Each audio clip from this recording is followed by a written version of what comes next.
બેસો બેસો.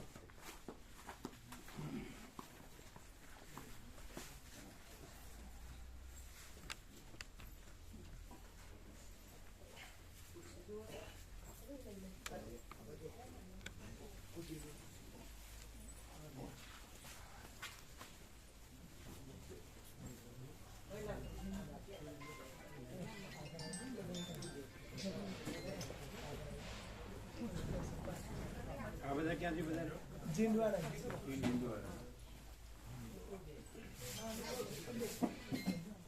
એ લોકો યોગાથી વાંચે એવા છે એમ આ પૂછી દઉં તો નવું પ્રિન્ટ છે સરસ છે અને નિત્ય દર્શન પણ યોગવાસી નવી પ્રિન્ટ આવી છે એકદમ સરસ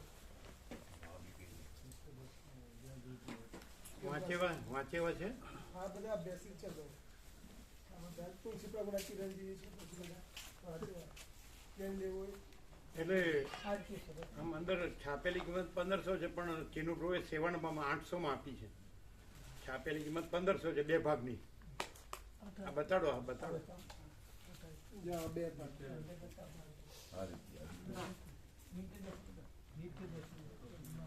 પાછળ હસ્તાક્ષર છે.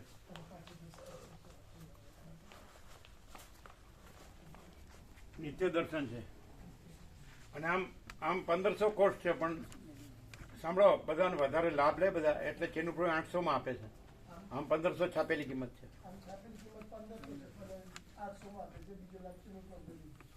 નવી પ્રિન્ટ સરસ છે. 2 ભાગ છે. બધા 4 જણ વાંચે એવા છે ને. હા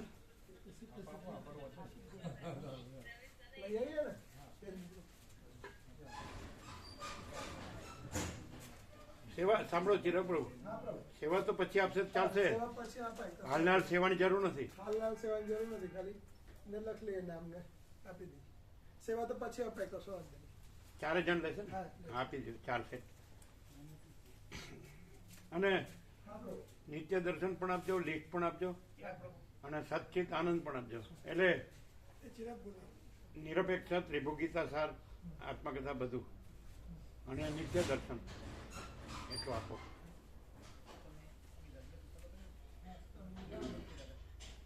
આમને તો લીધા છે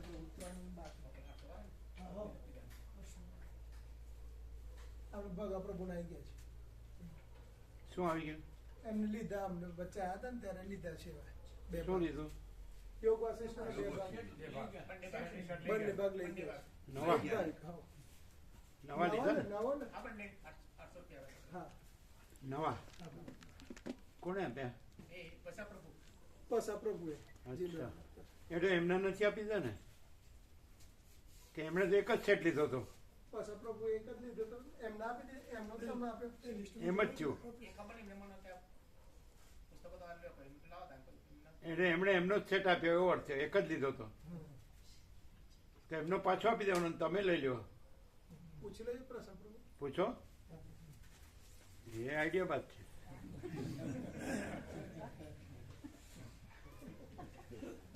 એને કહેવાનું તમે તો એક જ લીધો હતો.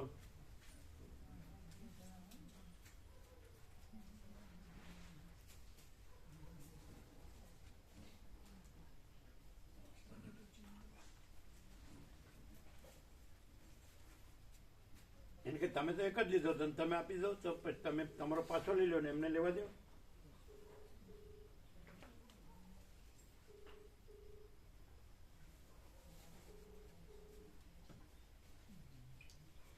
ઓમ ઓમ ઓમ જય પ્રભુ.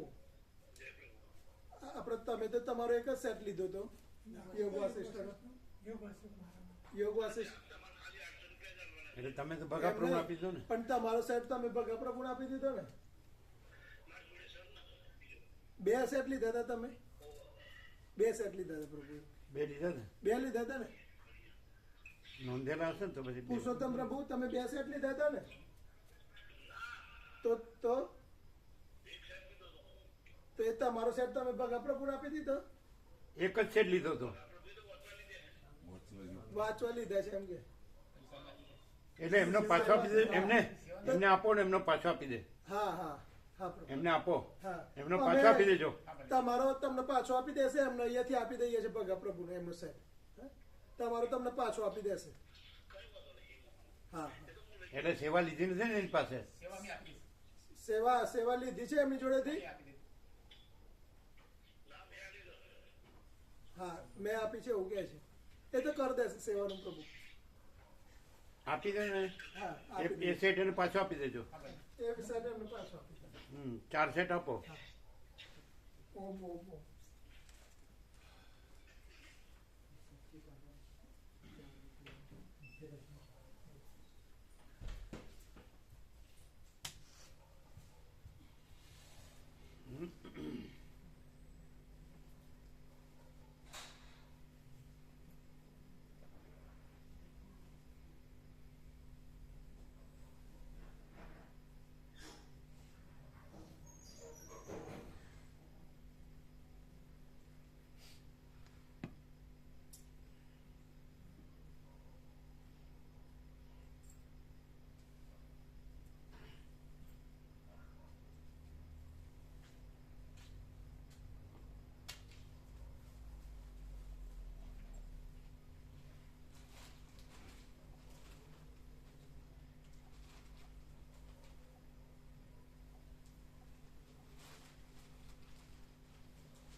બધું મૂક્યું અંદર?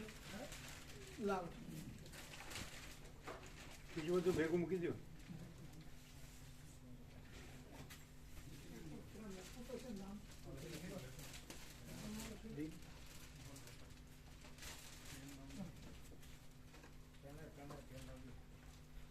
બધાને બીજો ભાગ હાથમાં કાઢીને પેલો ભાગ હાથમાં કાઢીને ચાલુ છે.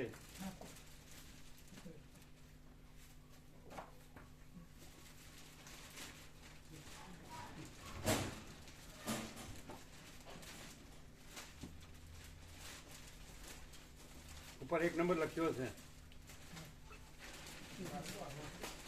અને આ બધા મૂકી દો. આ બધું નિત્ય દર્શન મૂકો.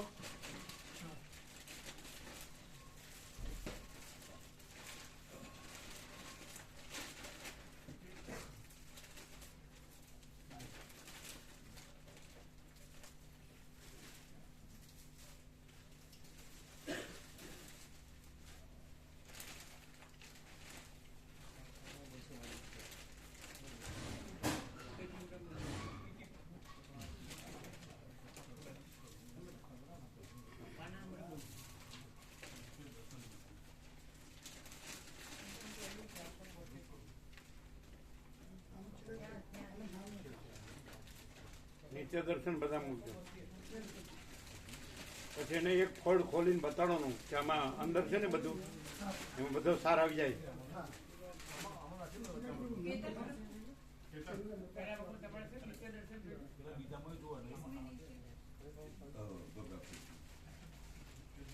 અંદર જે એમાં નહીં, આખો હમણાં જે આપ્યો ને કવર, ટુ ફોલ્ડ. અરે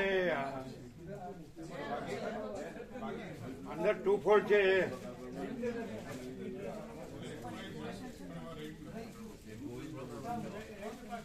અરે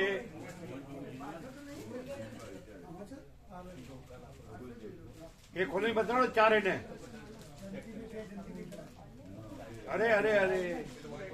અરે પેલું આપ્યું એ 2 ફોલ્ડ.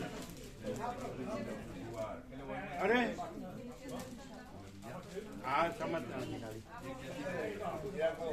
ખાલી પેલા સમજતા નથી, બીજું બતાડે છે બુકમાં નહીં. હા, અરે બુકમાં નહીં. હા,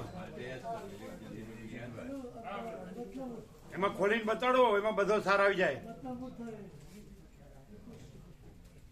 હા બસ, એમાં બધું આવી જાય. બસ એમાં એ પાસે જ રાખવાનું ને કાયમ જોવાનું, એમાં બધું આવી જાય અને બીજું જોવાની જરૂર નહીં. બતાડો ચારેયને.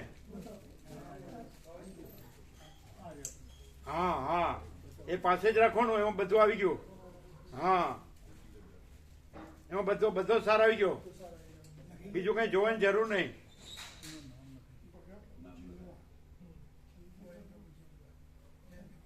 શું કરો છો?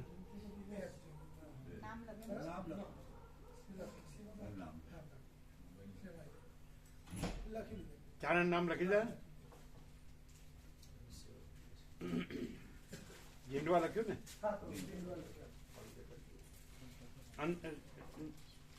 નિત્ય દર્શન બતાડ્યું ચારે જણને, એમાં બધું આવી ગયું. એ કાયમ પાસે રાખવાનું, કાયમ જોવાનું, બધો સારો આવી ગયો, બીજું જોવું ન પડે.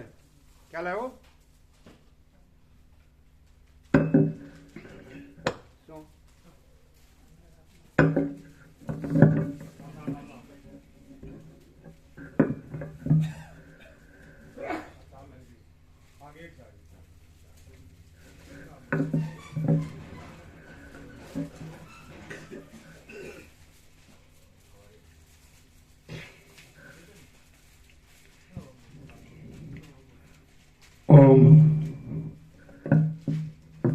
ओम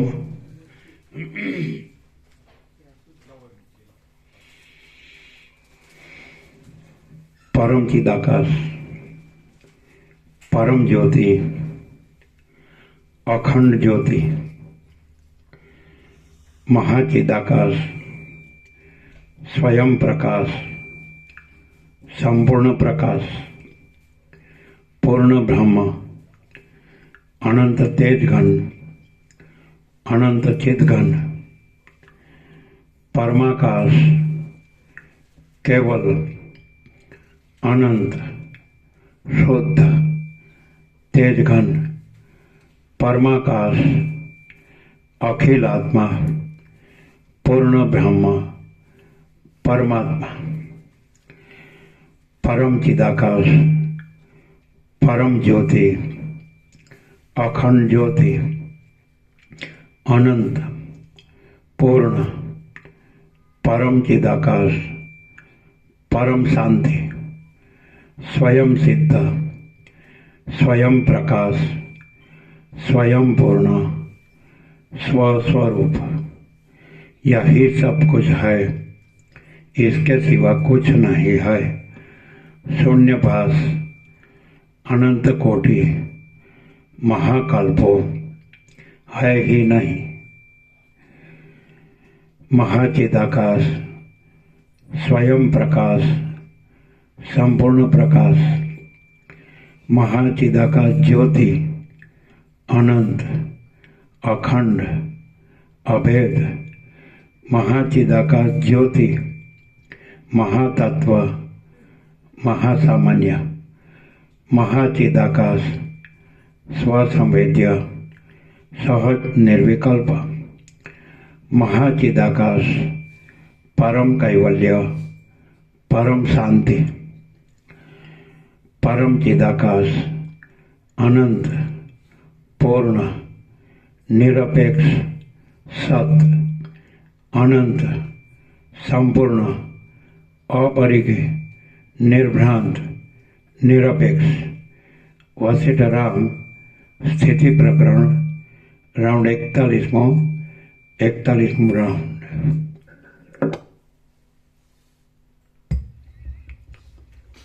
आद्य परब्रह्म सद्गुरु देव की जय। ओम श्री परमात्मने नमः। सद्ग्रंथों शिरोमणि श्री योग वासिष्ठ महारामायण स्थिति प्रकरण सर्ग 33मो पेज नंबर 472 पेज नंबर 472 सर्ग 33मो।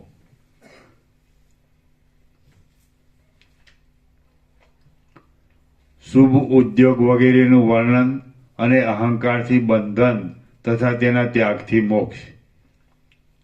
આ 33મા સર્ગમાં શુભ ઉદ્યોગના મહિમાનું, સજ્જનોના મહિમાનું, સારા શાસ્ત્રોના મહિમાનું, અહંકારથી બંધન થવાની અને અહંકારનો ત્યાગ કરવાથી મુક્તિ થવાનું વિસ્તારથી વર્ણન કરવામાં આવશે। આ 33મા સર્ગમાં શુભ ઉદ્યોગના મહિમાનું, સજ્જનોના મહિમાનું, સારા શાસ્ત્રોના મહિમાનું, અહંકારથી બંધન થવાનું અને અહંકારનો ત્યાગ કરવાથી મુક્તિ થવાનું વિસ્તારથી વર્ણન કરવામાં આવશે। વશિષ્ઠ બોલ્યા, હે રામ, જો યોગ્ય સાધનો અત્યંત આગ્રહપૂર્વક સારી પેઠે કરવામાં આવે તો તેઓ સફળ થયા વિના રહે નહીં। વશિષ્ઠ બોલ્યા, હે રામ, જો યોગ્ય સાધનો અત્યંત આગ્રહપૂર્વક સારી પેઠે કરવામાં આવે તો તેઓ સફળ થયા વિના રહે નહીં। આવો નિયમ હોવાને લીધે સર્વ દેશમાં અને સર્વકાળમાં સઘળા ધારેલા કાર્યો સફળ થવા સંભવિત છે। આથી તમે મોક્ષની પ્રાપ્તિને સારું શુભ ઉદ્યોગને કદી પણ છોડો નહીં।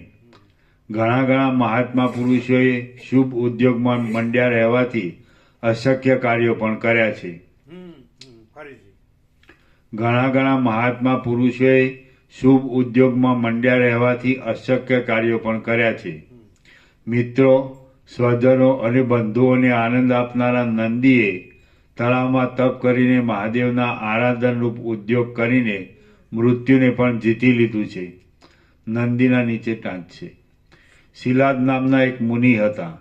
તેમણે પોતાને એક સર્વજ્ઞ પુત્ર થાય તેટલા સારું શંકરની આરાધના કરી હતી। એમના તપથી પ્રસન્ન થઈને મહાદેવ એમને વરદાન માગવા કહ્યું। એમણે પોતાને એક સર્વજ્ઞ પુત્ર થાય એવું વરદાન માગ્યું। આથી શંકરે કહ્યું, સર્વજ્ઞ તો એક હું જ છું, એથી તને મારા અંશે કરીને એક પુત્ર થશે અને તે 16મા વર્ષે મરણ પામશે। આમ શિલાદ મુનિને નંદી નામનો પુત્ર થયો। પોતાનું મરણ 16મે વર્ષે છે એમ જાણીને તે નંદીએ પણ શંકરનું પૂજન કરવા માંડ્યું।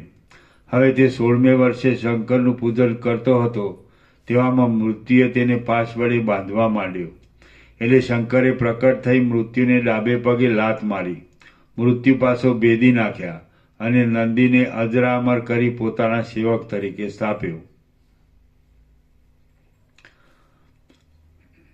મિત્રો, સ્વજનો અને બંધુઓને આનંદ આપનારા નંદીએ તળાવમાં તપ કરીને મહાદેવના આરાધનરૂપ ઉદ્યોગ કરીને મૃત્યુને પણ જીતી લીધું છે। ઉદ્યોગને લીધે સૈન્યોથી તથા ધનોથી સંપન્ન થયેલા બળીરાજા આદિ દૈત્યો જેમ હાથીઓ કમળદા સમૂહને કચરી નાખે છે તેમ સઘળા ઉત્કર્ષવાળા દેવોને પણ કચરી નાખ્યા હતા। જેમ બ્રહ્મા સૃષ્ટિ કરે છે તેમ મરુત રાજાના યજ્ઞમાં મહર્ષિ સંવર્તે તપના પ્રભાવથી દેવતાઓ તથા દૈત્યો સહિત નવી સૃષ્ટિ કરી હતી। મરુત રાજાના નીચે ટાંચ છે। મરુત રાજાના યજ્ઞમાં ઇન્દ્રે વિઘ્ન કર્યું હતું, તેથી મહર્ષિ સંવર્તે નવી સૃષ્ટિ ઉત્પન્ન કરીને તે યજ્ઞ પૂરો કર્યો હતો।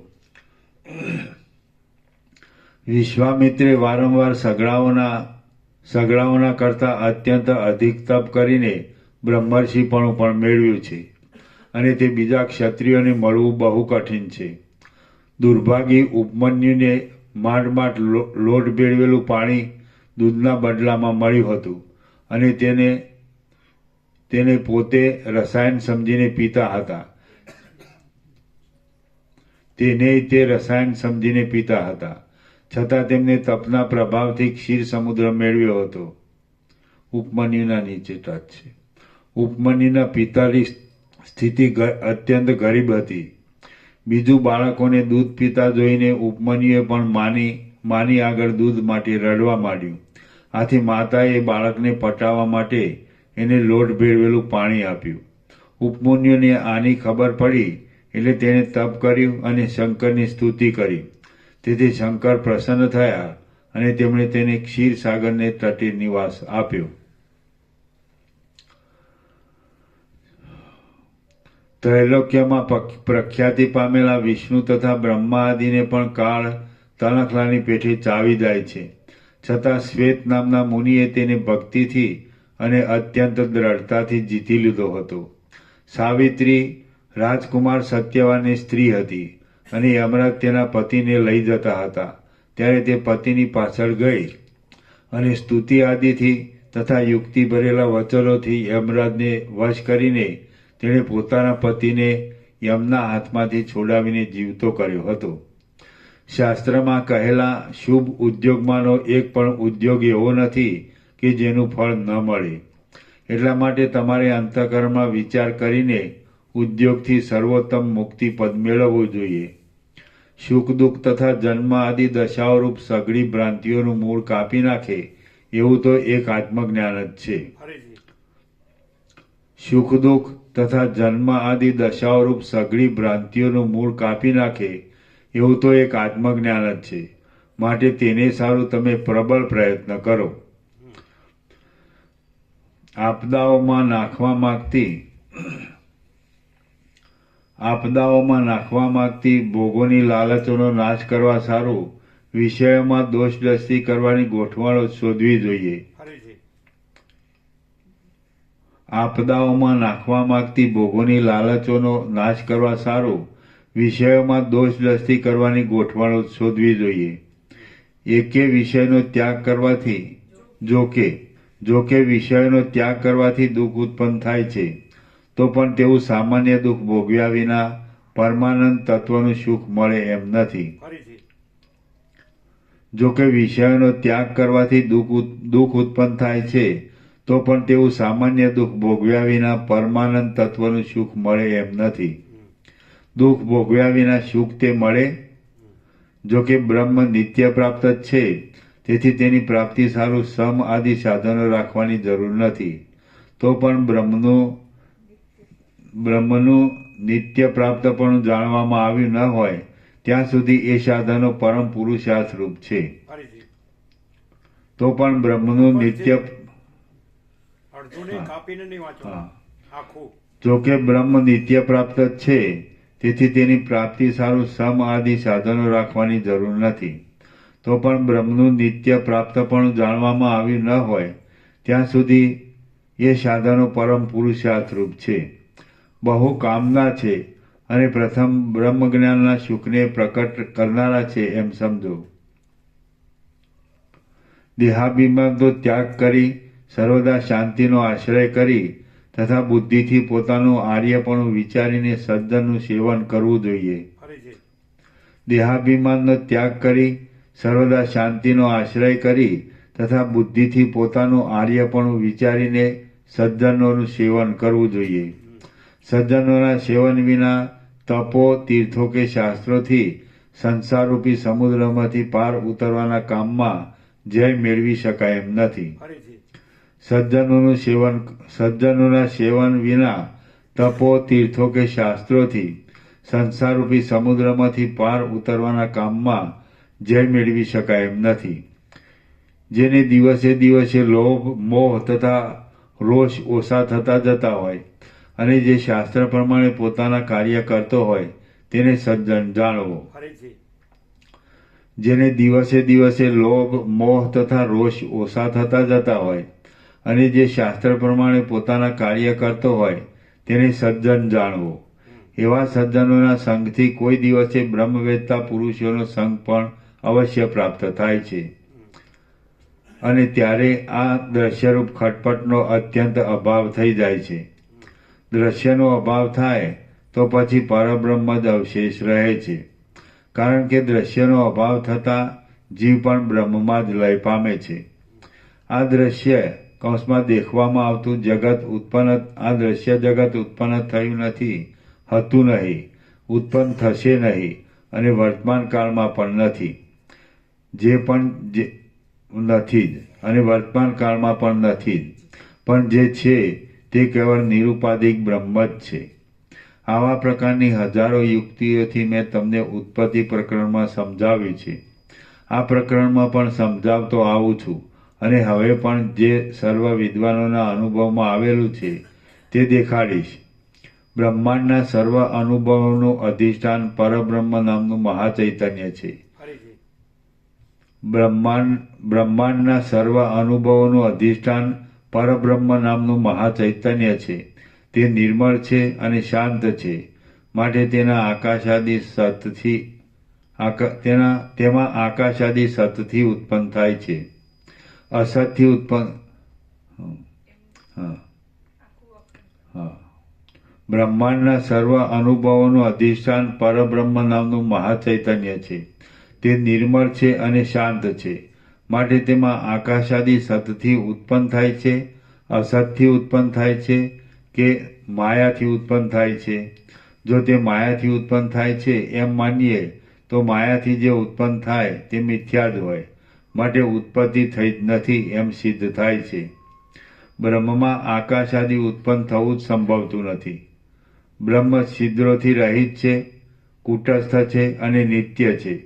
તેમાં હજારો ટાંકણાઓથી પણ છિદ્રરૂપ આકાશ ઉત્પન્ન કરવું અશક્ય છે. જલાદિકની ઉત્પત્તિ વિશે પણ આ પ્રમાણે સમજવું.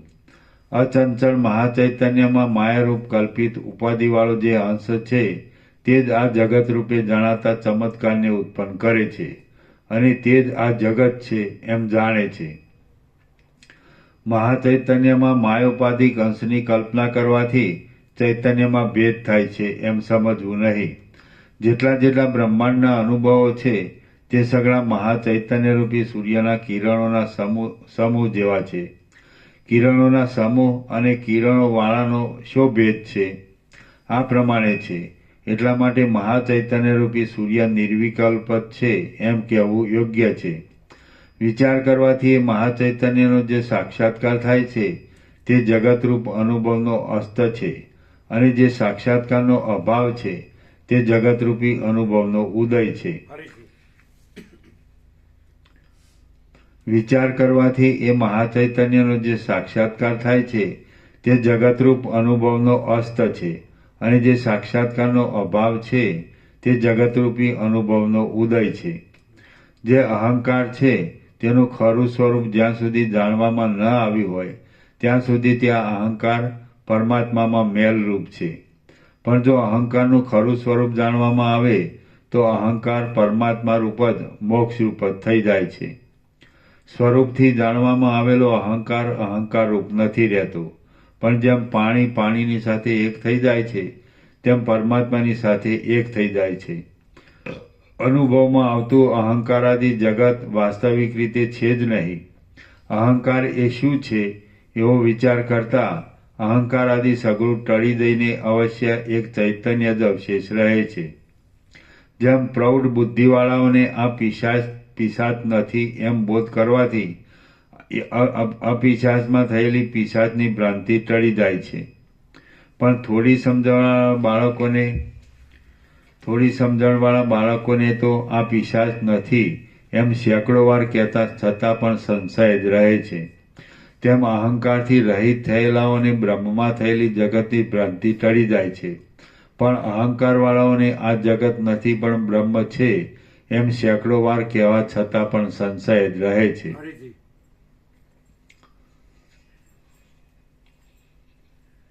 તેમ અહંકારથી રહિત થયેલાને બ્રહ્મમાં થયેલી જગતની ભ્રાંતિ ટળી જાય છે. પણ અહંકારવાળાઓને આ જગત નથી પણ બ્રહ્મ છે એમ સેંકડો વાર કહેવા છતાં પણ સંશય જ રહે છે. જ્યાં સુધી અંદર રહેલી ચૈતન્યરૂપી ચાંદની અહંકારરૂપી વાદળાથી ઢંકાયેલી હોય ત્યાં સુધી તે બોધરૂપી કુમુદિનીને પ્રફુલ્લિત કરતી નથી. હુંપણું ધોવાઈ જાય તો પછી હુંપણાને લીધે કલ્પાયેલા નરક, સ્વર્ગ અને મોક્ષ આદિ ક્યાંથી જ રહે? અર્થાત મોક્ષ આદિની તૃષ્ણા રહેતી જ નથી. જ્યાં સુધી હૃદયમાં હુંપણારૂપ મેઘ વર્ષા કરતો હોય ત્યાં સુધી તૃષ્ણારૂપી ઇન્દ્રજવની મંજરી પ્રફુલ્લિત થયા જ કરે છે. નિત્ય ચૈતન્યને દબાવીને અહંકારરૂપી મેઘ જ્યાં સુધી રહ્યો હોય ત્યાં સુધી અજ્ઞાનરૂપી અંધારું રહ્યા જ કરે છે અને કદી પણ પ્રકાશ થતો નથી.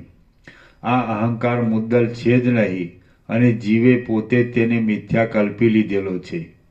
જેમ બાળકે સંભ્રમથી કલ્પી લીધેલો પિશાચ બાળકના દુઃખને માટે જ છે પણ હર્ષને માટે નથી, તેમ તે અહંકાર જીવને દુઃખ માટે જ છે પણ હર્ષને માટે નથી. મિથ્યા જ કલ્પાયેલા અહંકારથી કાચી બુદ્ધિવાળા પુરુષને અનંત જન્મ મરણ આપનારો મોહ થાય છે. જેમ કે દામાદિ દૈત્યોને થયો હતો. આ દેહ હું છું એવા ભારે મોહથી અધિક બીજું કાંઈ અનર્થભૂત અજ્ઞાન સંસારમાં થયું નથી અને થશે પણ નહીં. આ દેહ હું છું એવા ભારે મોહથી અધિક બીજું કાંઈ અનર્થભૂત અજ્ઞાન સંસારમાં થયું નથી અને થશે પણ નહીં.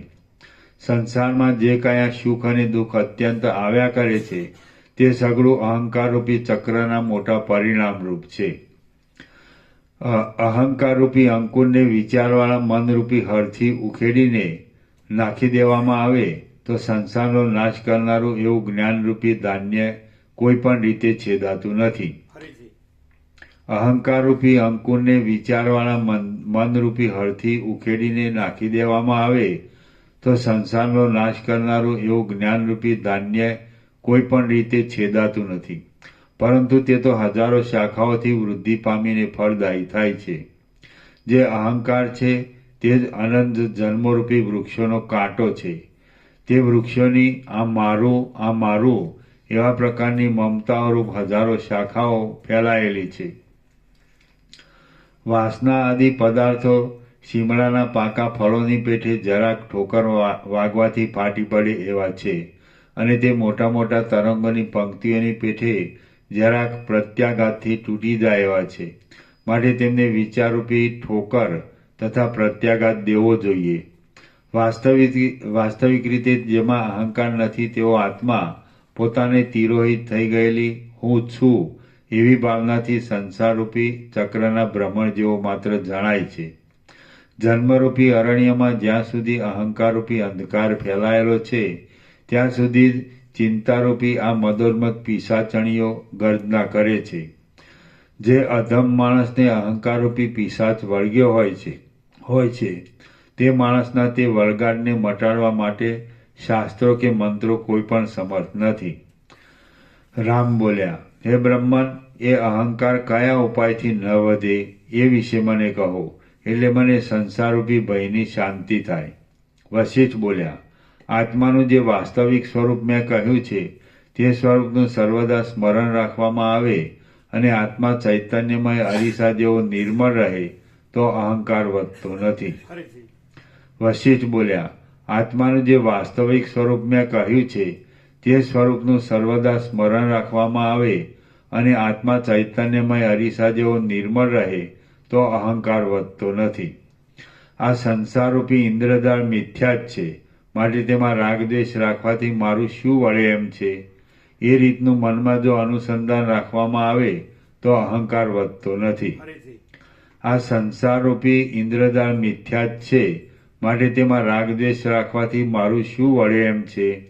એવી રીતનું મનમાં જો અનુસંધાન રાખવામાં આવે તો અહંકાર વધતો નથી. અહંકાર પણ નથી અને દ્રશ્યોના વિલાસો પણ નથી. એવા વિચારની જેના મનમાં સ્થિતિ થઈ હોય એ પુરુષનો વ્યવહાર શાંત થવાને લીધે અહંકાર વધતો નથી.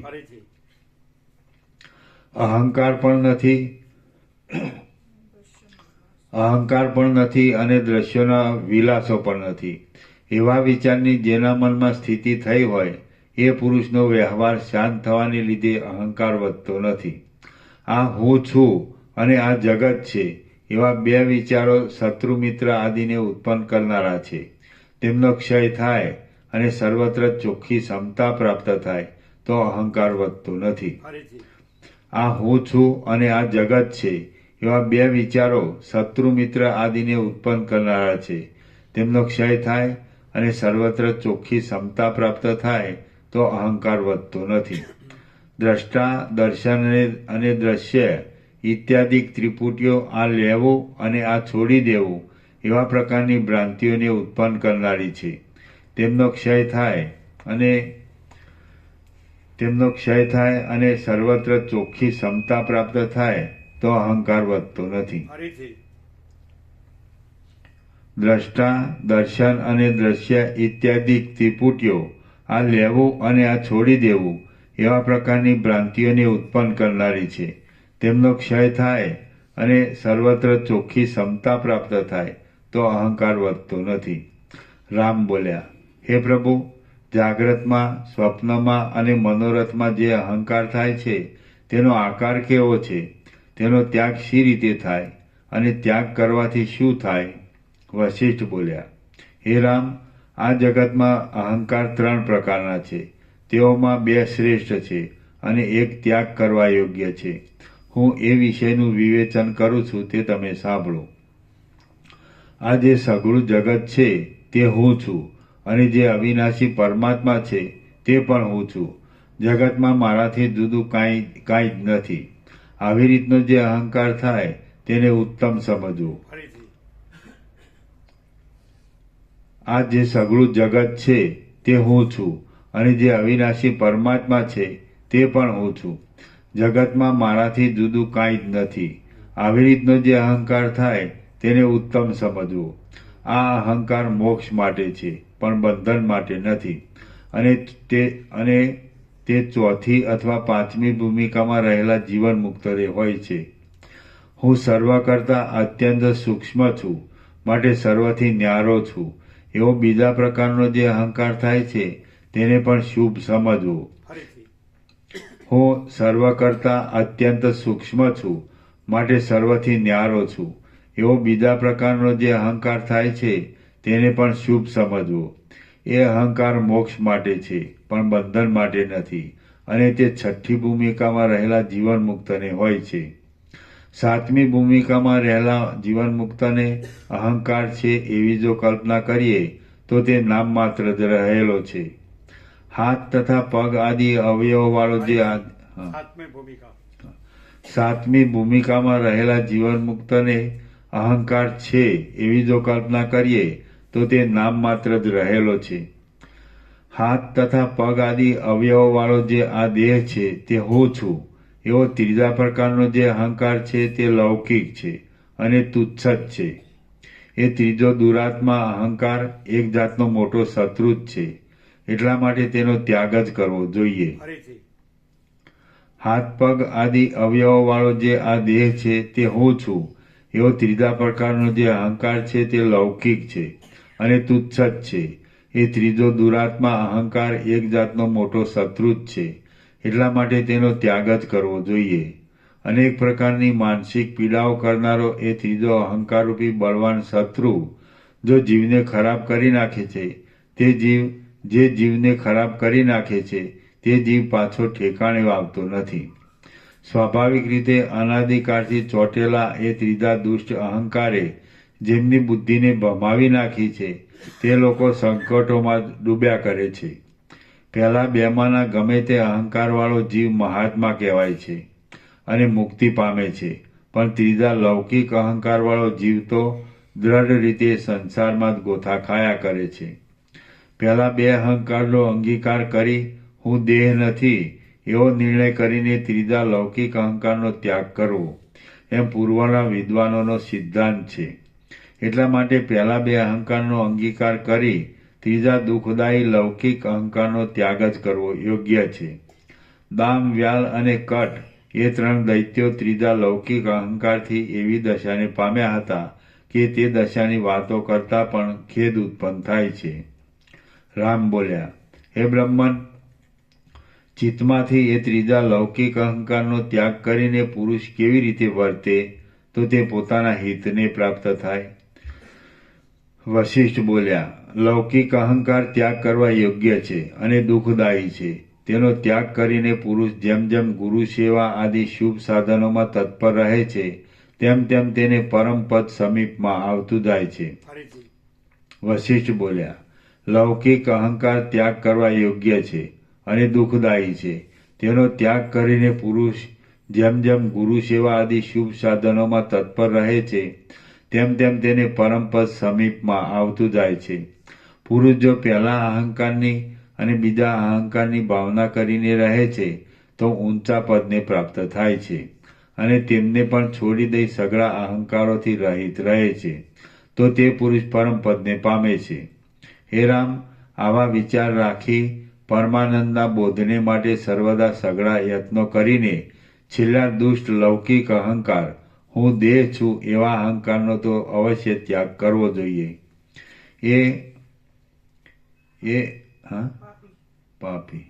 એ પાપી દુષ્ટ અહંકાર તો શરીરમાં રહેલો એક જાતનો રોગ છે. તેનો ત્યાગ કરવો એ જ મોટું કલ્યાણ છે અને એ જ પરમપદ પામવાનું સાધન છે. વિચારના બળથી એ લૌકિક સ્થૂળ અહંકારનો ત્યાગ કરીને માણસ બેસી રહે અથવા વ્યવહાર કરે તો પણ તેનું અધઃપતન નીચ સ્થિતિમાં પડવું થતું નથી. હે મહાબુદ્ધિમાન, જેમ સારી પેઠે તૃપ્તિ પામેલા પુરુષને ઝેરથી સંયુક્ત થયેલા રસો પ્રિય લાગતા નથી, તેમ જેનો અહંકાર ક્ષીણ થઈ ગયો હોય એવા જીવને રોગ જેવા દુઃખદાયી ભોગો પ્રિય લાગતા નથી. ફરીથી હે મહાબુદ્ધિમાન, જેમ સારી પેઠે તૃપ્તિ પામેલા પુરુષને ઝેરથી સંયુક્ત થયેલા રસો પ્રિય લાગતા નથી, તેમ જેનો અહંકાર ક્ષીણ થઈ ગયો હોય એવા જીવને રોગ જેવા દુઃખદાયી ભોગો પ્રિય લાગતા નથી. ભોગો ઉપર પ્રેમ ન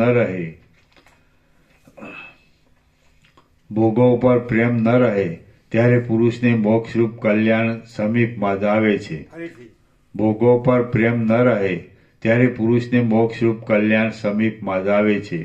કારણ કે મનના અંધકારરૂપ અહંકાર ક્ષીણ થાય પછી બીજું કલ્યાણને રોકે એવું કશું જ પ્રતિબંધક રહેતું નથી ફરીથી કે જેને લીધે શ્રેયનો વિઘાત થાય. કેમ કે કારણ કે મનના અંધકારરૂપ અહંકાર ક્ષીણ થાય પછી બીજું કલ્યાણને રોકે એવું કશું જ પ્રતિબંધક રહેતું નથી કે જેને લીધે શ્રેયનો વિઘાત થાય. હે રામ, અહંકારના અનુસંધાનનો ત્યાગ કરવાથી, ધીરજથી અને શ્રવણાદિકના પ્રયત્નથી સંસારરૂપ સમુદ્ર તરાય છે. ફરીથી હે રામ, અહંકારના અનુસંધાનનો ત્યાગ કરવાથી, ધીરજથી અને શ્રવણાદિકના પ્રયત્નથી સંસારરૂપ સમુદ્ર તરાય છે. જે પુરુષ જે સઘળું છે તે હું જ છું અને એમ હોવાથી સઘળું મારું જ છે એવા વિચારથી હું દેહાદિક નથી અને દેહાદિકના સંબંધમાં જે કાંઈ છે તે મારું નથી એવો નિશ્ચય રાખે છે તથા ઉપર કહેલા આત્માના ઉત્તમ બોધને મનમાં દ્રઢ રીતે ઠસાવે છે તે મહાત્મા પુરુષ અનુક્રમથી સાતમી ભૂમિકામાં સ્થિતિ પામે છે અને અંતે વિદેહ કૈવલ્યને પામે છે. ફરીથી જે પુરુષ જે સઘળું છે તે હું જ છું અને એમ હોવાથી સઘળું મારું જ છે એવા વિચારથી હું દેહાદિક નથી અને દેહાદિકના સંબંધમાં જે કાંઈ છે તે મારું નથી એવો નિશ્ચય રાખે છે તથા ઉપર કહેલા આત્માના ઉત્તમ બોધને મનમાં દ્રઢ રીતે ઠસાવે છે તે મહાત્મા પુરુષ અનુક્રમથી સાતમી ભૂમિકામાં સ્થિતિ પામે છે અને અંતે વિદેહ કૈવલ્યને પામે છે. શ્રી યોગવાસિષ્ઠ મહારામાયણમાં સ્થિતિ પ્રકરણનો અહંકાર વિચાર નામનો સર્ગ 33મો સમાપ્ત. સર્ગ 34મો. વિષ્ણુએ સંબરાસુરને માર્યો અને વાસના રહિત 3 દૈત્યોનો મોક્ષ. આ 34મા સર્ગમાં ભીમ, ભાસ અને દ્રઢ એ નામના આ દૈત્યોએ પીડેલા દેવતાઓની પ્રાર્થના ઉપરથી વિષ્ણુએ સંબરાસુરને માર્યો અને વાસના વગરના ભીમ આદિ 3 દૈત્યો મુક્ત થયા એ કથા કહેવામાં આવશે. ફરીથી આ 34મા સર્ગમાં ભીમ, ભાસ અને દ્રઢ એ નામના આ દૈત્યોએ પીડેલા દેવતાઓની પ્રાર્થના ઉપરથી વિષ્ણુએ સંબરાસુરને માર્યો અને વાસના વગરના ભીમ આદિ ત્રણેય દૈત્યો મુક્ત થયા એ કથા કહેવામાં આવશે. વશિષ્ઠ બોલ્યા, હે રામ, જેમ શરદ ઋતુમાં તૂટેલી મર્યાદાવાળું વાદળાઓનું સઘળું મંડળ આકાશમાંથી ભ્રષ્ટ થઈને નષ્ટ થઈ જાય છે, તેમ તૂટેલી મર્યાદાવાળું સંબરાસુરનું સઘળું સૈન્ય આકાશમાંથી પડી નષ્ટ થઈ ગયું. પછી દામાદિ દૈત્યો સંબરાસુરની પાસેથી જતા રહ્યા. એટલે મેરુ પર્વતના જેવી સંપત્તિવાળા સંબરાસુરના નગરમાં જે વૃત્તાંત બન્યું તે હું તમને કહું છું, તે તમે સાંભળો.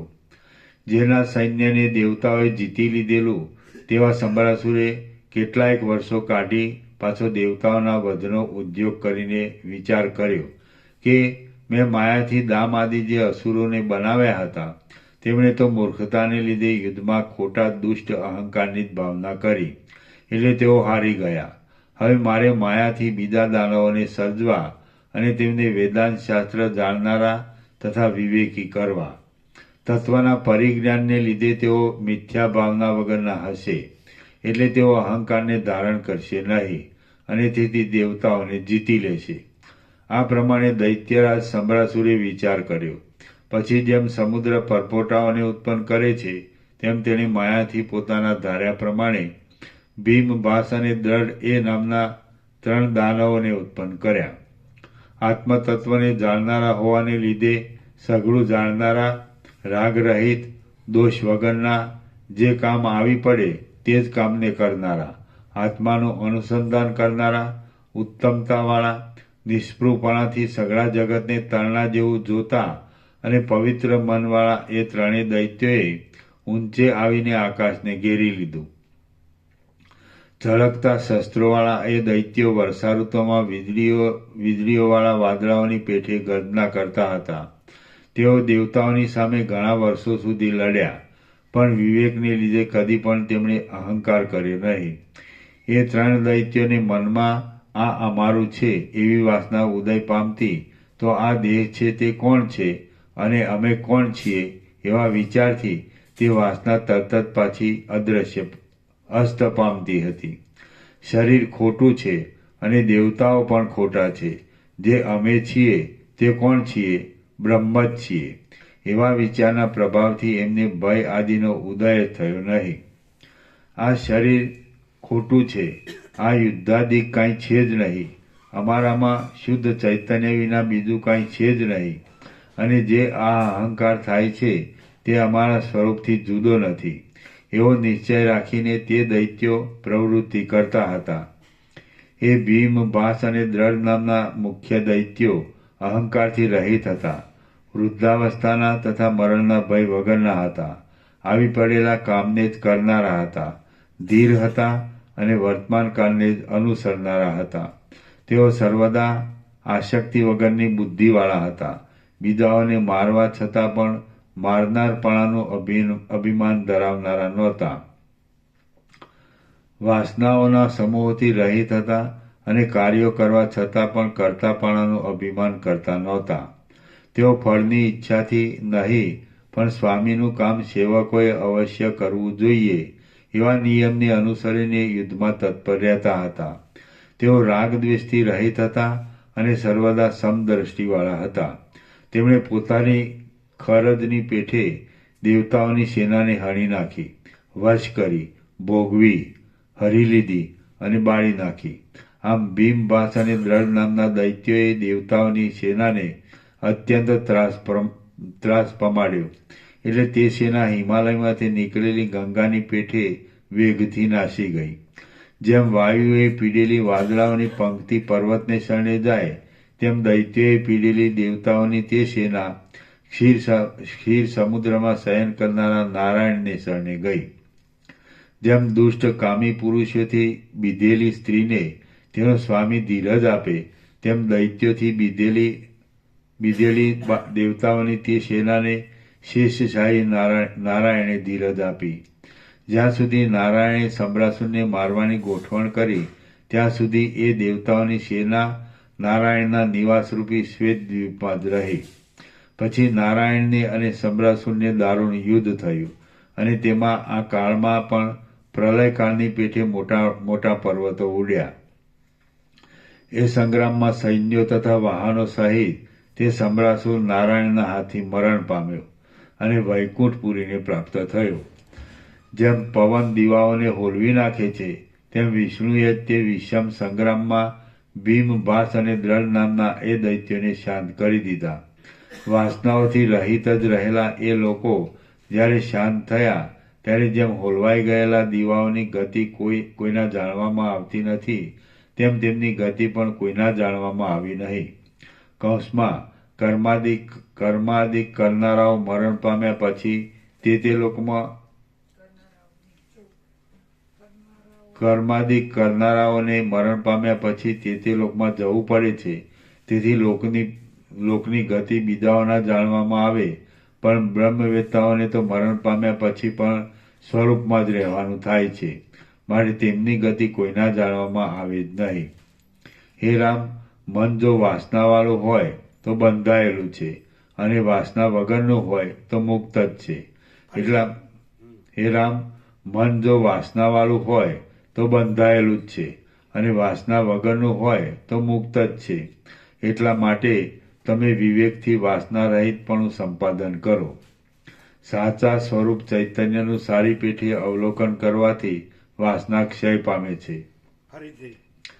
સાચા સ્વરૂપ ચૈતન્યનું સારી પેઠે અવલોકન કરવાથી વાસના ક્ષય પામે છે અને વાસનાનો નાશ થતાં ચિત્ત દીવાની પેઠે નાશ પામે છે.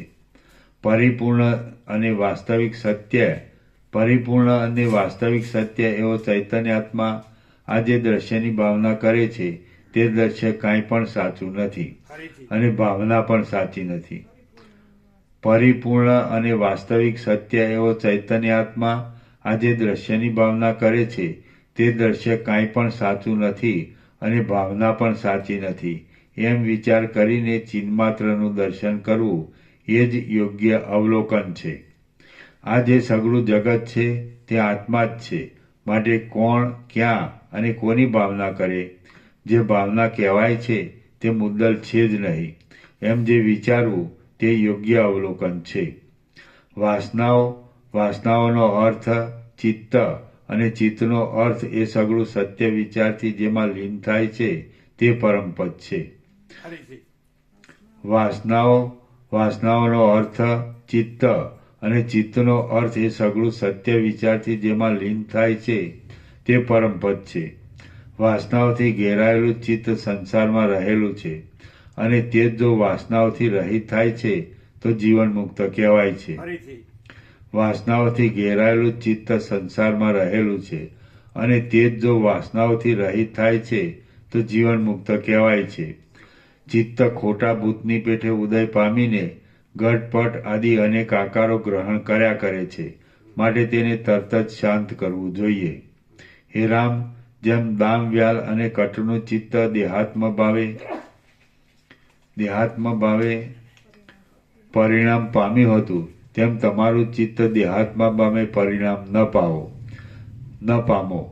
તેમ તમારું ચિત્ત દેહાત્મ ભાવે પરિણામ ન પાવો, પણ જેમ ભીમ, ભાસ અને દ્રઢનું ચિત્ત બ્રહ્માત્મ ભાવે પરિણામ પામ્યું હતું તેમ તમારું ચિત્ત અવિચળ બ્રહ્માત્મ ભાવે પરિણામ પામો.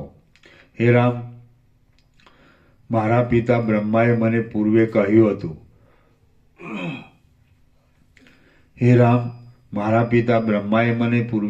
હતું કે તને દામ, વ્યાલ અને કટની પદ્ધતિ પ્રાપ્ત ન થાવ. તમે અત્યંત બુદ્ધિમાન શિષ્ય છો, એટલે તમને પણ હું એ જ ભલામણ કરું છું કે તમે દામ, વ્યાલ અને કટની પદ્ધતિને પ્રાપ્ત ન થાઓ. પરંતુ હે નિર્દોષ રામ, તમે સર્વદા ભીમ, ભાસ અને દ્રઢની પદ્ધતિને ધારણ કરજો. હે રામ, એ પ્રમાણે વ્યવહાર કરવાથી વ્યવહારોમાં આસક્તિ થતી નથી અને તેથી તત્વબોધરૂપ ઐશ્વર્યની પ્રાપ્તિ થાય છે.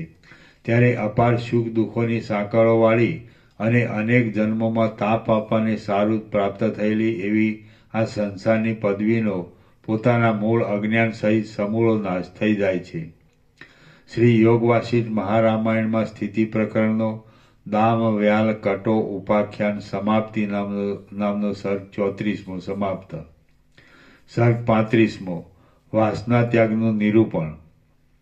આ 35મા સર્ગમાં સત્સંગ, વિવેક, આત્મબોધ અને સમાધિથી સંયુક્ત વિષય વાસનાના ત્યાગનું નિરૂપણ કરવામાં આવશે. વશિષ્ઠ બોલ્યા, હે રામ, જે સાધુ પુરુષોએ અવિદ્યાના પ્રબળ વિલાસોથી વિષયોમાં ઉન્મુખ થનારા પોતાના મનને જીત્યું હોય છે તેમને મહાસુર સમજવા. ફરીથી વશિષ્ઠ બોલ્યા, હે રામ, જે સાધુ પુરુષોએ અવિદ્યાના પ્રબળ વિલાસોથી વિષયોમાં ઉન્મુખ થનારા પોતાના મનને જીત્યું હોય છે તેમને મહાસુર સમજવા અને સઘળા સુર પુરુષો કરતાં ઉત્કૃષ્ટ સમજવા. આ સંસાર દુઃખરૂપ છે અને સઘળા ઉપદ્રવોને આપનારો છે. તેને ટાળવાને માટે પોતાના મનનો નિગ્રહ કરવો એ જ એક ઉપાય છે. આ સંસાર દુઃખરૂપ છે અને સઘળા ઉપદ્રવોને આપનારો છે. તેને ટાળવાને માટે પોતાના મનનો નિગ્રહ કરવો એ જ એક ઉપાય છે.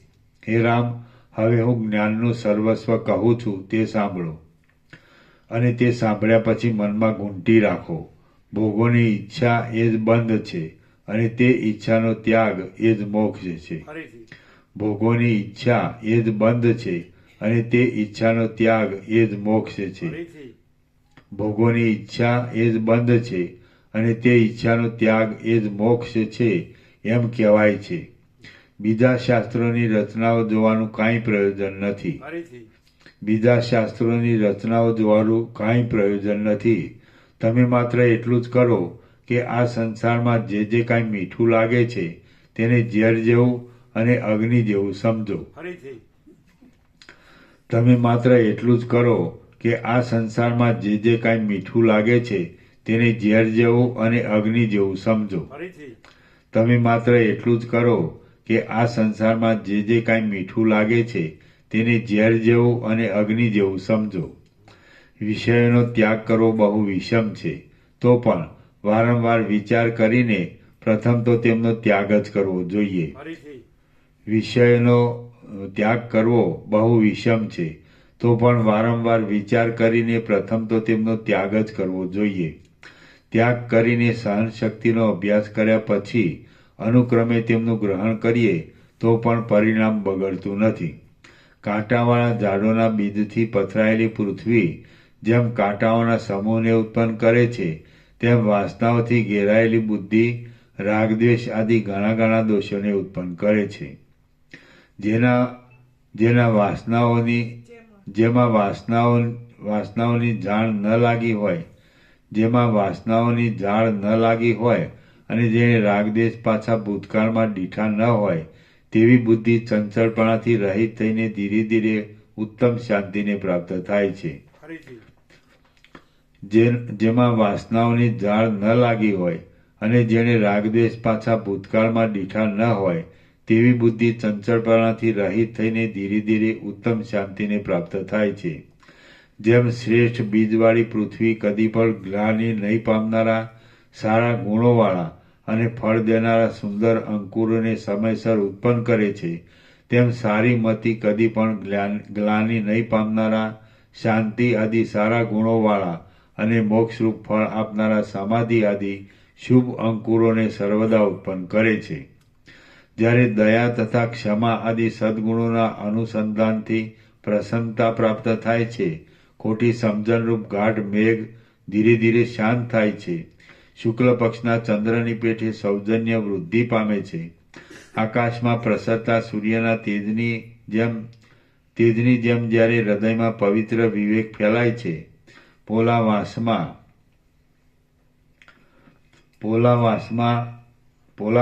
થતી મોતીની વૃદ્ધિની જેમ ચિત્તમાં જ્યારે ધીરજ વૃદ્ધિ પામે છે. પોલાવાસનો ચાંદ છે.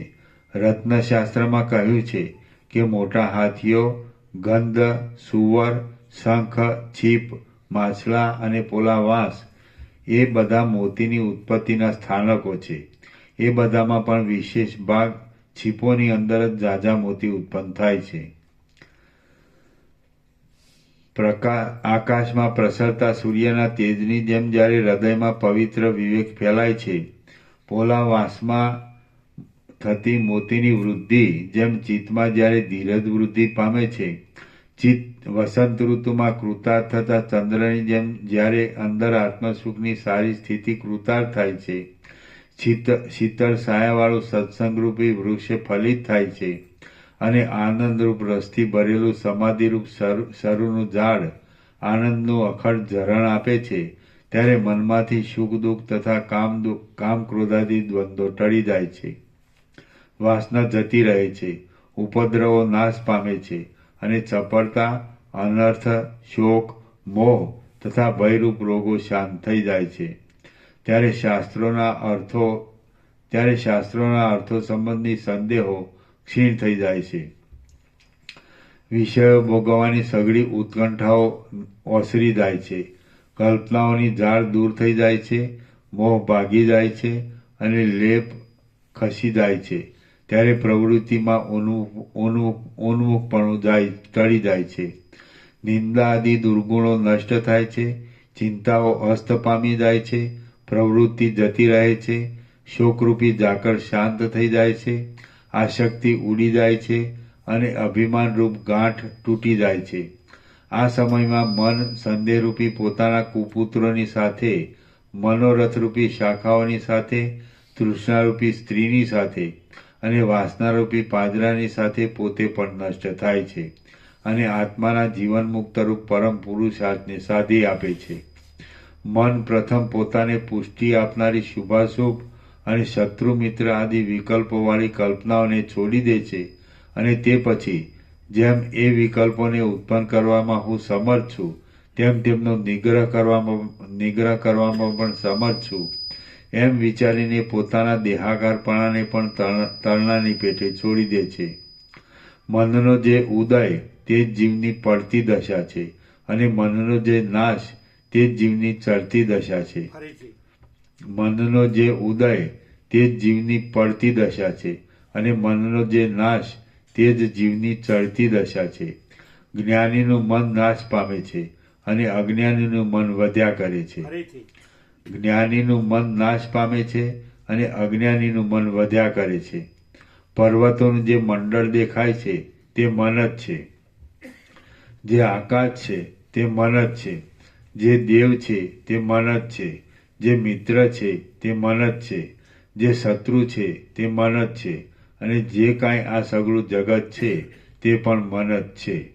ચૈતન્યને પોતાના સ્વરૂપનું વિસ્મરણ થાય છે ત્યારે વિકલ્પોથી મેલી અને સંસારમાં લાગુ પડનારી જે વાસના થાય છે તે જ મનનું સ્વરૂપ છે. એ વાસના જ સંસાર પ્રાપ્ત કરાવનારી છે.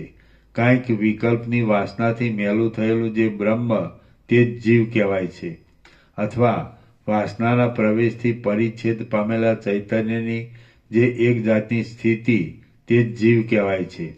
દેહમાં પડેલો, દેહને જ આત્મા માનતો અને પોતાના સ્વરૂપને ભૂલી ગયેલો જે જીવ છે તે જ જ્યારે હજારો વિકલ્પોથી મોહ પામવાને લીધે પોતાનું સુખ સ્વભાવપણું હરાઈ જતા વધારે નિસાર થઈ જાય છે, ત્યારે તેને જ અંદર રહેલું મન છે એમ કલ્પી લેવામાં આવે છે.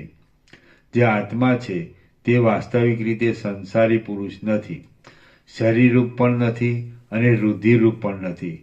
શરીર આદિ સઘળું જડ છે અને આત્મા તો આકાશથી પેઠે નિર્લેપ છે.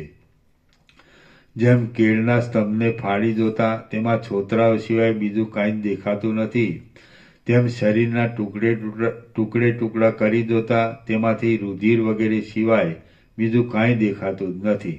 માટે શરીર જડ જ છે. જે જીવ છે તે જ મન છે અને તે મન જ્યારે દેહાકાર પામે છે ત્યારે માણસ કહેવાય છે. જે જીવ છે તે પોતાના જ વિકલ્પોથી પોતામાં જ કલ્પાયેલા એ મનનું પોતાથી જ ગ્રહણ કરે છે. જેમ કોશેટાનો જીવડો પોતાની લાળને ફેલાવીને પોતાના બંધનને માટે જ એ ઝાડને પસંદ કરે છે, તેમ જીવ મનમાં પોતાના જ વિકલ્પોને બહુ ફેલાવીને પોતાના બંધનને માટે શરીરને રચી લે છે. જેમ અંકુર બીજા પ્રદેશમાં બને બીજા કાળમાં પાંદડાપણાનું ગ્રહણ કરે છે, તેમ જીવ આ દેહને છોડીને બીજા પ્રદેશમાં અને બીજા કાળમાં બીજા શરીરનું ગ્રહણ કરે છે. માટે જીવ દેહરૂપ નથી. મનમાં જેવી જેવી વાસનાઓ હોય છે તેવી તેવી વાસનાઓ પ્રમાણે મન બીજા શરીરનું ગ્રહણ કરે છે. જુઓ, એ મન જાગ્રતમાં જે વાસનામય થઈને સૂતું હોય છે તે વાસનામય અને તે રૂપ જ થઈ તે સ્વપ્નમાં ખડું થાય છે. કોઈ આમલી આદિના ખાટા બીજને મધુર રસનું સિંચન આપીને વાવ્યું હોય તો તે બીજ અંકુર આદિ ક્રમથી વૃક્ષરૂપ થઈ ફળની ઉત્પત્તિના સમયમાં મીઠાશવાળું થાય છે. પણ તે બીજને કરંજ આદિના રસનું સિંચન આપીને વાવ્યું હોય તો ફળની ઉત્પત્તિના સમયમાં તે કડવાશવાળું થાય છે. તે જ પ્રમાણે મન જે જે વાસનાઓના સિંચનને પ્રાપ્ત થયું હોય છે તે વાસનાઓને અનુસરતા શરીરરૂપ થાય છે. ચિત્ત મોટી વાસનાથી મોટું થાય છે અને ક્ષુદ્ર વાસનાથી ક્ષુદ્ર થાય છે. જુઓ, માણસે ઇન્દ્રના રાજ્ય સંબંધી મનોરાજ્ય કર્યું હોય તો ઇન્દ્રપણાનું સ્વપ્ન આવે છે, અને પિશાચો સંબંધી મનોરાજ્ય કર્યું હોય તો રાતે સ્વપ્નમાં પિશાચો જોવામાં આવે છે. તળાવમાં અત્યંત નિર્મળતા હોય તો તેમાં મલિનપણું સ્થિતિ પામતું નથી, અને તેમાં અત્યંત મલિનતા હોય તો તેમાં સ્વચ્છપણું સ્થિતિ પામતું નથી. તે જ પ્રમાણે મનમાં અત્યંત નિર્મળતા હોય તો તેમાં દ્વૈત સ્થિતિ પામતું નથી, અને તેમાં અત્યંત મલિનતા હોય તો તેમાં અદ્વૈત સ્થિતિ પામતું નથી. આમ જેવું મન હોય તેવું ફળ થાય છે. જેમ ચંદ્ર ક્ષીણ થયા છતાં પણ પોતે પૂર્ણ થવા ઉપરથી અદ્વૈત દ્વૈત. હા, તે જ પ્રમાણે મનમાં તળાવમાં અત્યંત નિર્મળતા હોય તો તેમાં મલિનપણું સ્થિતિ પામતું નથી, અને તેમાં અત્યંત મલિનતા ન હોય તો મલિનતા હોય તળાવમાં અત્યંત નિર્મળતા હોય તો તેમાં મલિનપણું સ્થિતિ પામતું નથી, અને તેમાં અત્યંત મલિનતા હોય તો તેમાં સ્વચ્છપણું સ્થિતિ પામતું નથી. તે જ પ્રમાણે મનમાં અત્યંત નિર્મળતા હોય તો તેમાં દ્વૈત સ્થિતિ પામતું નથી, અને તેમાં અત્યંત મલિનતા હોય તો તેમાં અદ્વૈત સ્થિતિ પામતું નથી. આમ જેવું મન હોય તેવું ફળ થાય છે. જેમ ચંદ્ર ક્ષીણ થયા છતાં પણ પોતે પૂર્ણ થવાની પદ્ધતિને છોડતો નથી, તેમ ઉત્તમ પુરુષ દરિદ્રતા આદિથી હેરાન થવા છતાં પણ સર્વદા ઉદ્યોગી રહીને ચિત્તને નિર્મળ રાખવાની પદ્ધતિને છોડતો નથી.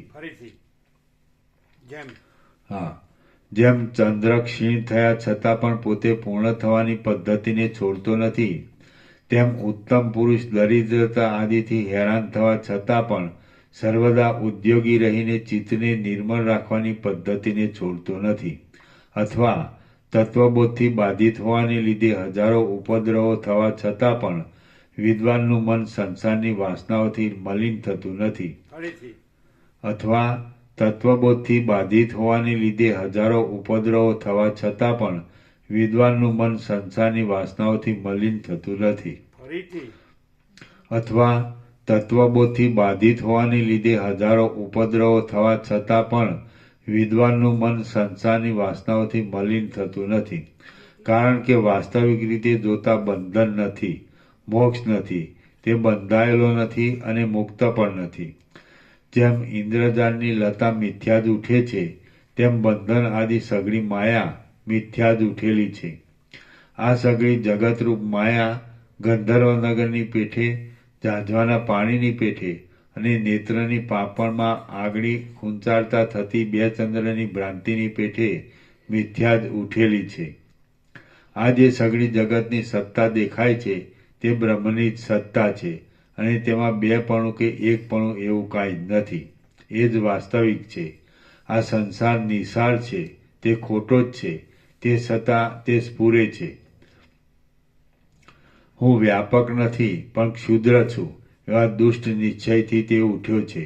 હું વ્યાપક છું અને ઈશ્વર છું એવા નિશ્ચયથી સંસાર લય પામે છે. હું વ્યાપક નથી પણ ક્ષુદ્ર છું એવા દુષ્ટ નિશ્ચયથી તે ઉઠ્યો છે. હું વ્યાપક છું અને ઈશ્વર છું એવા નિશ્ચયથી સંસાર લય પામે છે. આત્મા સર્વવ્યાપક છે અને સ્વચ્છ છે. તેમાં આ દેહ હું છું એવી જે ભાવના છે તે જ બંધન છે, અને તે બંધન પોતાના વિકલ્પોથી જ કલ્પાયેલું છે. આ સઘળી બ્રહ્મની જ સત્તા છે. તેમાં બંધની કે મોક્ષની દશા જ નથી અને બેપણું કે એકપણું પણ કાંઈ જ નથી. મન જો નિર્મળપણાને લીધે નાશ પામવામાં ઉન્મુખ થયેલું હોય અને સઘળા દ્રશ્યોમાં લાગણી વગરનું થઈ નહીં જેવાપણાને પામેલું હોય તો જ બ્રહ્મ જોવામાં આવે છે. ફરીથી મન જો નિર્મળપણાને લીધે નાશ પામવામાં ઉન્મુખ થયેલું હોય અને સઘળા દ્રશ્યોમાં લાગણી વગરનું થઈ નહીં જેવાપણાને પામેલું હોય તો જ બ્રહ્મ જોવામાં આવે છે. તેમ થયા વિના બ્રહ્મ જોવામાં જ આવતું નથી. જેમ જળથી નિર્મળ થયેલું ધોળું કાપડ રંગને ગ્રહણ કરે છે, તેમ સમાધિના અભ્યાસથી નિર્મળ થયેલું મન સર્વમાં બ્રહ્મ દ્રષ્ટિને ગ્રહણ કરે છે. હે રામ, જે સઘળું દ્રશ્ય છે તે મારું સ્વરૂપ છે એવી ભાવનાથી આ લેવા યોગ્ય છે અને આ છોડવા યોગ્ય છે એવી વાસનાના બળને ક્ષીણ કરી નાખો અને જેમ બંધને પણ છોડી દો અને મોક્ષને પણ છોડી દો અને એમ બંધને પણ છોડી દો અને મોક્ષને પણ છોડી દો. ગુરુ સેવા આદિ સત્કર્મોથી, શાસ્ત્ર શ્રવણથી, વૈરાગ્યથી અને બોધથી જો મન શુદ્ધ થાય તો એવો નિશ્ચય થાય છે કે જેમ સ્ફટિકમણીમાં જુદા જુદા રંગોનો મિથ્યાત પ્રતિભાસ થાય છે તેમ સ્વરૂપમાં જગતનો મિથ્યાત પ્રતિભાસ થયો છે. ફરીથી ગુરુ સેવા આદિ સત્કર્મોથી, શાસ્ત્ર શ્રવણથી, વૈરાગ્યથી અને બોધથી જો મન શુદ્ધ થાય તો એવો નિશ્ચય થાય છે કે જેમ સ્ફટિકમણીમાં જુદા જુદા રંગોનો મિથ્યાત પ્રતિભાસ થાય છે તેમ સ્વરૂપમાં જગતનો મિથ્યાત પ્રતિભાસ થયો છે. દ્વૈત દેખાય કે તરત જ બંધની પ્રાપ્તિ થાય છે અને આત્મદર્શન થાય કે આત્મદર્શન થાય કે તરત જ મોક્ષની પ્રાપ્તિ થાય છે. ફરીથી દ્વૈત દેખાય કે તરત જ બંધની પ્રાપ્તિ થાય છે અને આત્મદર્શન થાય કે તરત જ મોક્ષની પ્રાપ્તિ થાય છે. કલ્પિત પદાર્થોની સાથે મળી જઈને મનમાં જે વ્યગ્રપણું થાય છે તે જ ખોટી સમજણરૂપ દ્વૈત દ્રષ્ટિ છે. બોધ થતાં તે જરાવારમાં તૂટી જાય એવી છે, પણ બોધનો ઉદય ન થતાં તે જરાવારમાં ખરાબ કરી નાખે એવી છે, એમ સમજો. બહારની તથા અંદરની સઘળી દ્વૈત દ્રષ્ટિને છોડી દઈને મન જ્યારે બોધમાં લીન રહે ત્યારે બ્રહ્મપદ પ્રાપ્ત થઈ ચૂક્યું એમ સમજવું. ફરીથી બહારની તથા અંદરની સઘળી દ્વૈત દ્રષ્ટિને છોડી દઈને મન જ્યારે બોધમાં લીન રહે ત્યારે બ્રહ્મપદ પ્રાપ્ત થઈ ચૂક્યું એમ સમજવું. ફરીથી બહારની તથા અંદરની સઘળી દ્વૈત દ્રષ્ટિને છોડી દઈને મન જ્યારે બોધમાં લીન રહે ત્યારે બ્રહ્મપદ પ્રાપ્ત થઈ ચૂક્યું એમ સમજવું. આ પ્રત્યક્ષ જોવામાં આવતી દ્વૈત દ્રષ્ટિ અવશ્ય ખોટી જ છે. તેથી મનનું જ ઘેરાયેલાપણું છે. આ પ્રત્યક્ષ જોવામાં આવતી જે દ્વૈત દ્રષ્ટિ અવશ્ય ખોટી જ છે. તેથી મનનું જ ઘેરાયેલાપણું છે. તેથી મનનું જે ઘેરાયેલાપણું છે તે જ જગતનું સ્વરૂપ છે, બીજું નથી એમ સમજો. જગત આદિમાં પણ નથી અને અંતમાં પણ નથી, માટે મધ્યમાં પણ ખોટું જ છે. જે આદિમાં તથા અંતમાં ન હોય તેનું મધ્યમાં પણ હોવું સંભવતું નથી. એ રીતે જેણે જાણ્યું ન હોય તેને દુખિયાપણું હાથમાં જ છે એમ સમજવું. આ જગત છે તે આત્મા જ છે એમ જો જાણ્યું ન હોય તો જગતની લીલા દુઃખદાયી થાય છે અને જાણ્યું હોય તો તે લીલા ભોગ અને મોક્ષ સુખોને આપે છે.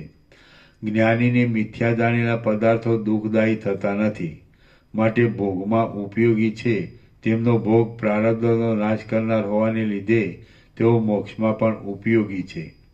જેમ જળ અન્ય છે અને તરંગ અન્ય છે એમ ભેદબુદ્ધિથી તેમની ભિન્નતા સમજવી એ મૂર્ખતા છે, અને જે જળ છે તે જ તરંગ છે એમ જાણવું એ સમજુપણું છે, અર્થાત જ્ઞાન છે.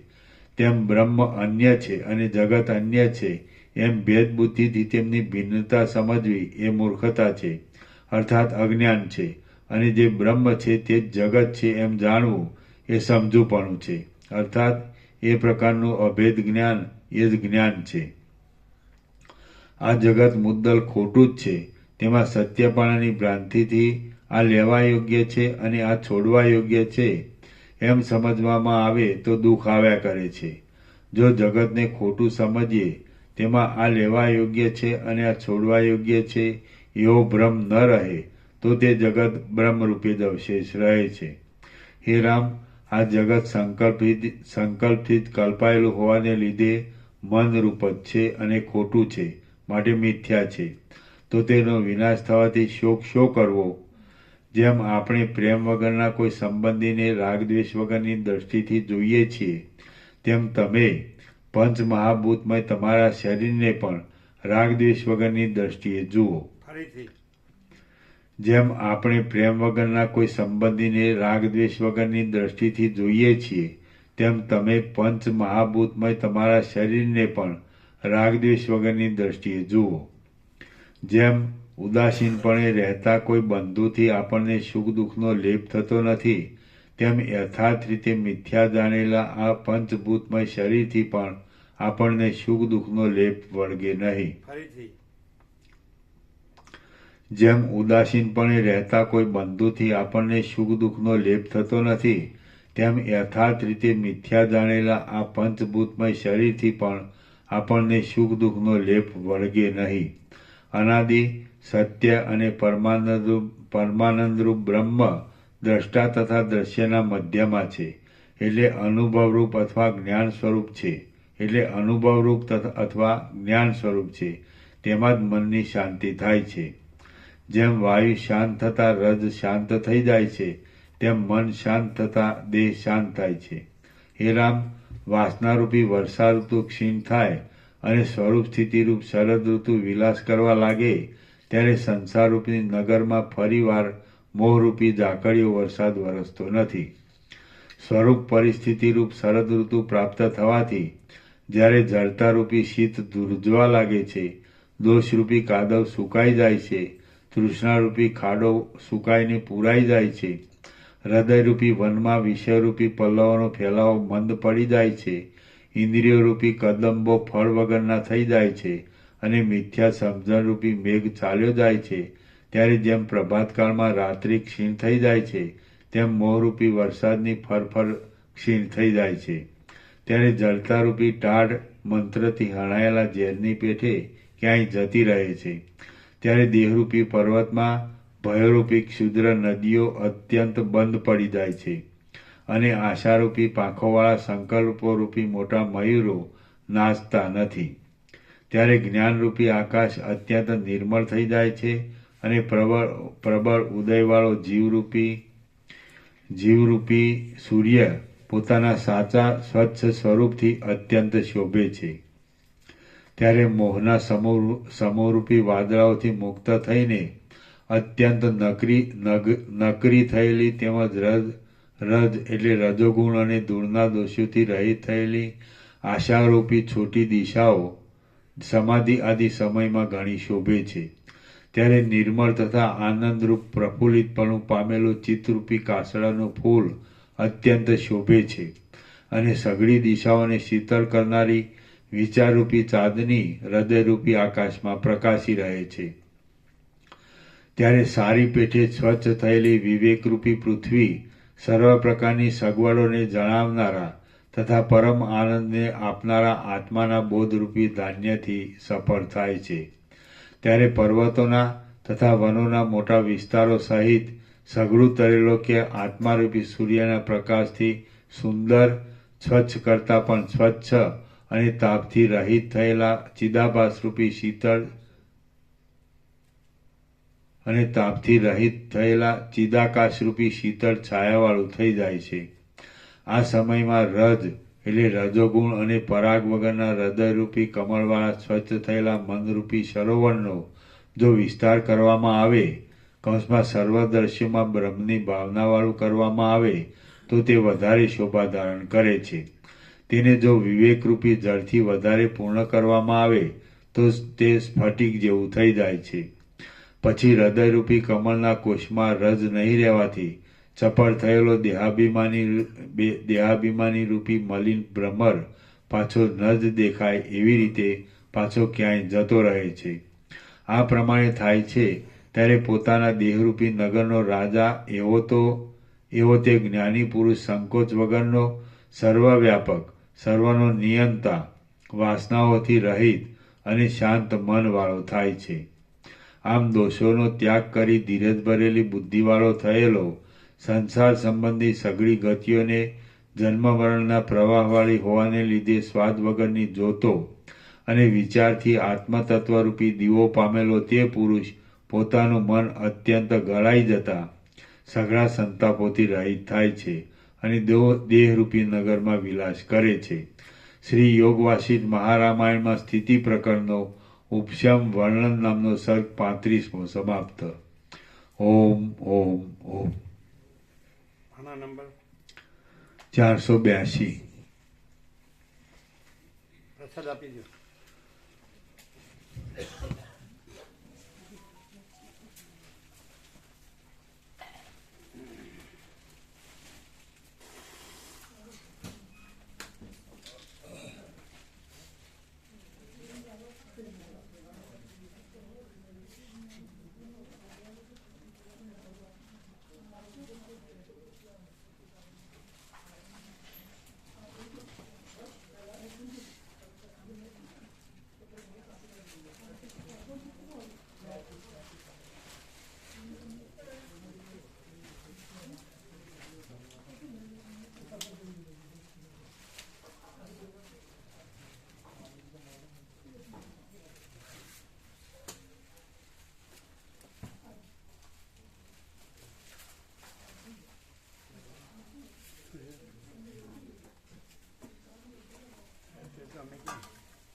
એ લઈ લેજો.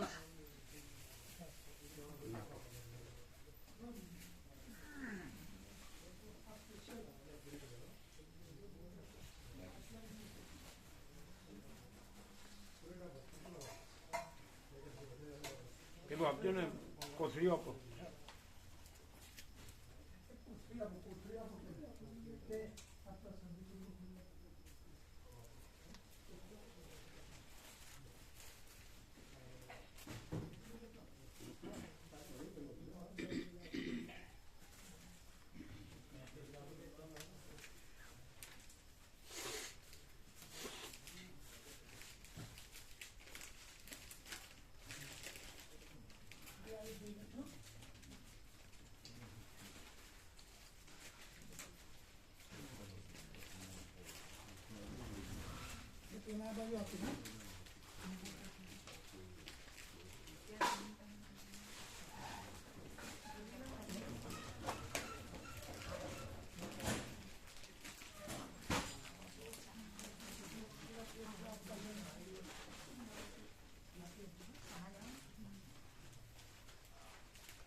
જો કોઈ રહી ન જાય, નારંગી પૂછી લો, બાકી હોય તો પૂછી લો. પછી જે પ્રસાદ આપે છે બધા લેજો. એ બાબુ પ્રભુ પ્રસાદ આપનારા બધાને આપો.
છે એમને આપજો બધાને, અને 4 ભાવિકો છે એમને વ્યાપક ભગવાનના વાર્ષિક ઉત્સવની પત્રિકા આપો 4 જણને.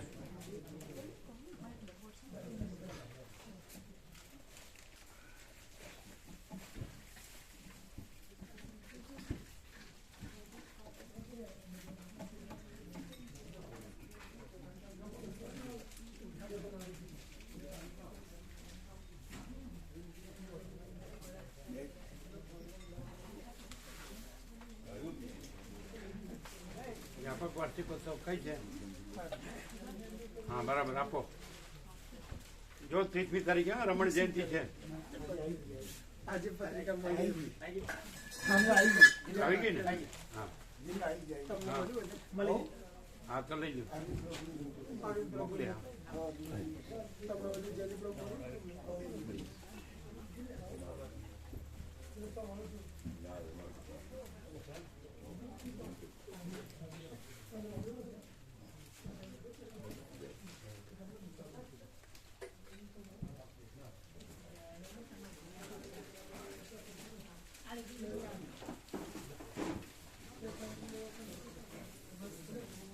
भाई कितनी हुई सेवा? सेवा से कितने गए? 1 महीने के रह गए, एक वो उसके साथ आए थे, पालनपुर वाले जो आए थे उसके साथ आए थे, उसको देना रह गया. पिंकी मदद के साथ जो आए थे, उसके फ्रेंड डायमंड की उसको नित्य दर्शन किया, लेकिन योगा से देना रह गया.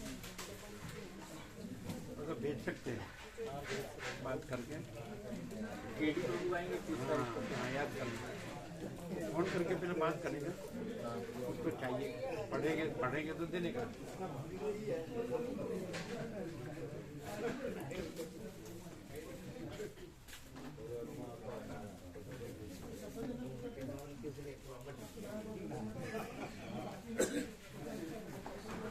તમારા કમંડમાં જીવન પ્રભુ એ લોકો એ તો વાંચે આવવાના એને અપાય. 30 તારીખે આવવાના. બાબુ પ્રભુ વાંચે ખરા? બાબુ શિવા નહીં, તો જીવન પ્રભુ વાંચે અને એને અપાય. આવવાના ક્યારે આવવાનું? તમારા વર્તુળમાં બીજા કોણ વાંચે? એટલે કારણ કે નવી પ્રિન્ટિંગ સરસ છે અને અંદર આગળ નિત્ય દર્શન જેની પાસે જૂની હોય કે બીજા વાંચે અને આપવાની.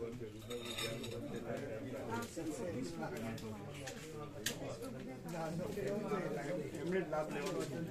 રમણમાં એમણે લાભ લીધો છે સેવામાં. તમારા પેલા તમારા માતાજી ને સંન્યાસ નહીં ભગવાન પેલા વાંચેવા જ નહીં. जो भैया वांचे हुआ है तो पिंकी माता जी बोल रहे हैं पढ़ेंगे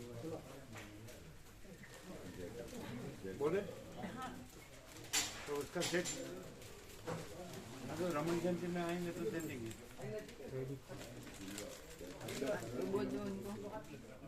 हाँ तो रमण जयंती में आवशे तो आपी देशे. अच्छा जे आवशे ने यार मोकली दे. એ વિચારે છે એ આવવાના છે. પિંકી માતાજી એવું કે છે. हाँ હા.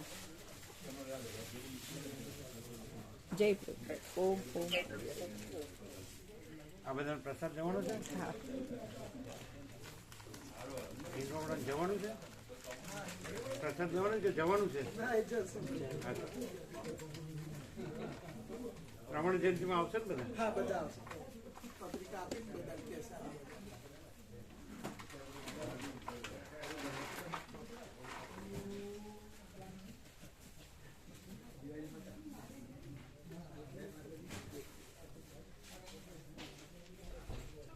ऐसा कोई नया है तो देख लेने का, कोई रह जाता है तो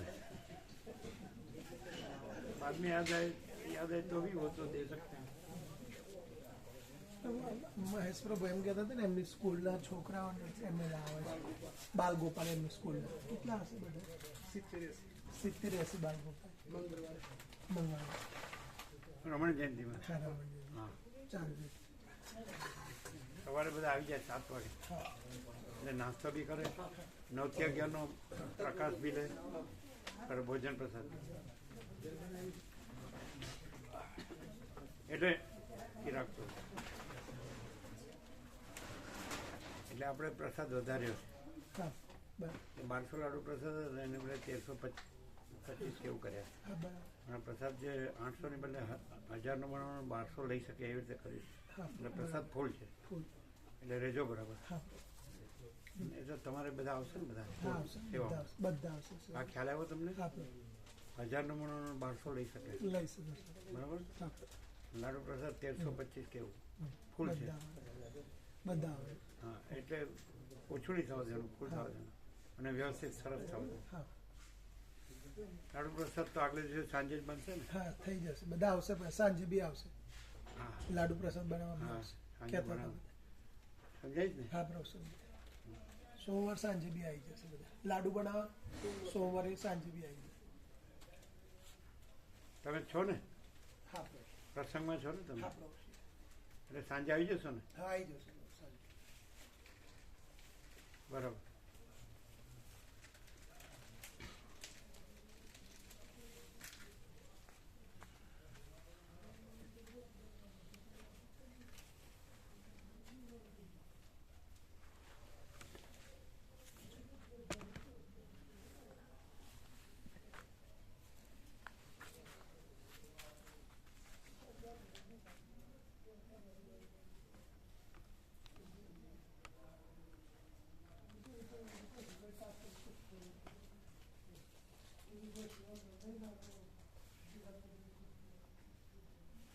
आपकी सेवा हो जाए 9750 तो बोलना तो तुरंत दूसरे नए 100 सेट आ जाएंगे है कि नहीं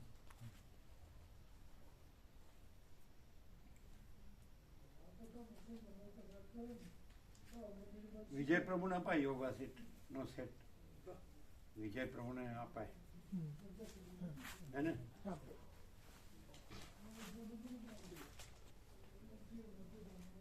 એ તો વાંચે ને ન વાંચે વાંચે વાંચે વાંચે લઈ દે આપી દે હા લઈ લો એમને જોડે જ મોકલી દે મહેશ જોડે હા લઈ લે તો લખી લેજો હા